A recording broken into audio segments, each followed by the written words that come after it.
ტკივა-მუცელი ან გაწუხებს კუჭის ტკივილი ან თავის ტკივილი გამუდმებით და დადიხარ ექიმებთან, ისინი გეუბნებიან, რომ ჯანმრთელი ხარ, მაგრამ შენ მაინც ტკივა. ისინი აგრძელებენ მტკიცებას, რომ არაფერი გჭირს და ეს ყველაფერი მხოლოდ შენს თავშია. თუ მოინდომებ, აღარ გეტკინება. ეს შეიძლება იყოს ნევროზული სიმპტომი, ფსიქიკური კონფლიქტის გამოხატვა სხეულში. ფსიქოანალიზში ვამბობთ, რომ სიმპტომს აქვს აზრი. ეს არის გზავნილი, შიგნით არსებობს რაღაც კონფლიქტი, რაც ჯერ ვერ გააცნობიერე და სხეული გამოხატავს ამას სიმპტომის სახით. ბავშვობიდან გვასწავლიდნენ, რომ არ გაუბრაზებულიყავით, მაგალითად ყოფილიყავით კარგები მომთმენები და ესე გადაიფარა და განიდევნა რეალური გრძნობები, ბრაზი, წყენა, სირწყვილი, სექსუალური სურვილებიც მათ შორის. მაგალითად ადამიანი ვერ ბრაზობს, რადგან ბავშვობიდან ასწავლეს, რომ იყოს კარგი, არ იკამათოს უფროსებთან, მოითფინოს, მაგრამ ბრაზი ხო არ წასულა.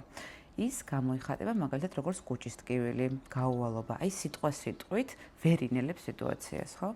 შეტყობინება, რომელიც სიტყვებად ვერ იქცა, მაგრამ სხეულმა იკისრა რაღაცნაირად ამის გამოხატვა საკუთარ თავზე აიღო.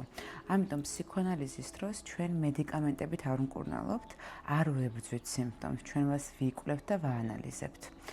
რომ არა სიმპტომი, მაგალითად შფოთვა, ვერასდროს გავიგებდით, რა სურს რეალურად ადამიანს, რისი თქმა მოუწია შენს სხეულს, შენს ნაცვლად, რაზე მიგვანიშნებს ეს სიმპტომი. ჩვენ არ ხსნით და არ ვებრძვით სიმპტომებს, რადგან პრობლემა მათში არ არის. ეს არის გამოსავალი, სხვა გზა აღარ დარჩებს ეკიკას და გვიჩვენებს მიმართულებას, რომ გავიგოთ მიზეზი. როდესაც სიმპტომის მნიშვნელობა გაცნობიერებული ხდება, ის ხშირად კარგავს ძალას. როდესაც ადამიანი ახერხებს სიტყვიერად ფორმულირებას, სხეულს აღარ უწევს საუბარი.